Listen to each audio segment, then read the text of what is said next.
Hello everybody, today I'm going to be talking to you about the Acer saccharinum, or the silver maple, also sometimes called the silver leaf maple or the water maple, and I'll talk just momentarily about why it's called the water maple. I do also want to point out that this tree is very close in name to the sugar maple, which is the Acer saccharinum. Again, this is the silver maple, which is the Acer saccharinum.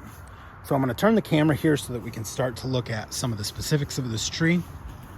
We'll start with the bark system here.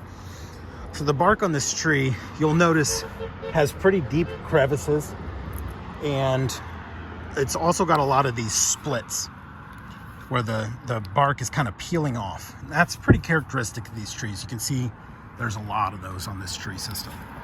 Okay, and again, that happens with age. So as it gets older, you start to get those splits, you start to get these real deep cracks and crevices.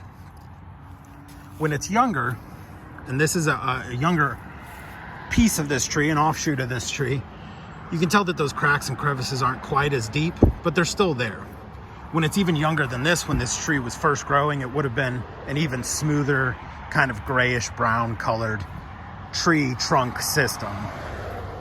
But again, as it gets older, it'll start to develop those cracks. As we back up to take a look at the whole tree here, one thing I do want to point out as well is that this tree grows in all kinds of environments and all kinds of soil conditions.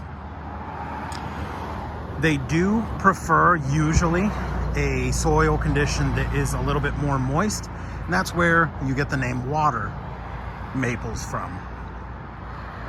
So the water maples tend to grow obviously near water, soil conditions that are much more moist, and that's how they develop that name. But they don't necessarily need a super moist soil system to grow. In fact, they can grow in pretty sandy soil conditions. They can grow in even clay soil conditions where a lot of other trees struggle. So it's a pretty robust tree, and that's why it's also pretty popular and pretty common among a lot of the United States.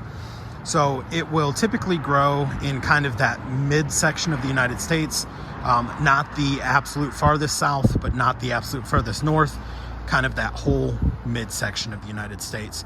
But it can grow in the far south, and it can grow in the far north. In fact, it can grow as far north as Canada and Alaska. It's just not as common.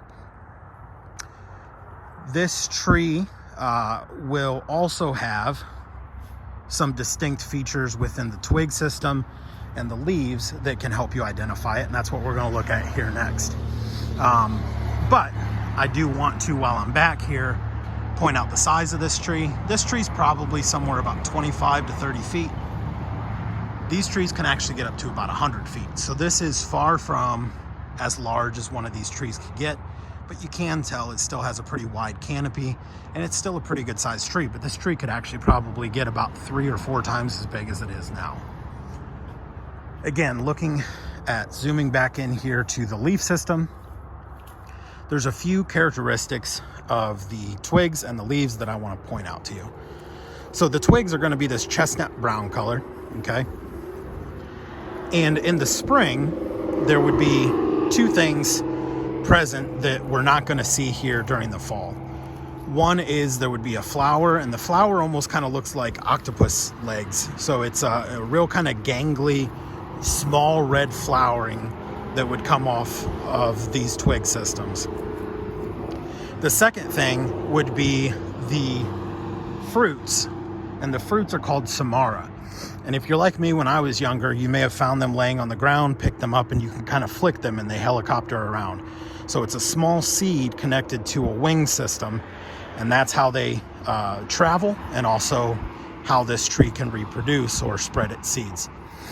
And again, those are called samara. Neither of those are going to be present during the fall, which we're in right now, so we won't see those. The leaf, of course, is going to be the part of this tree that's the most recognizable, as with any maple, and it's very similar to pretty much all maple leaves.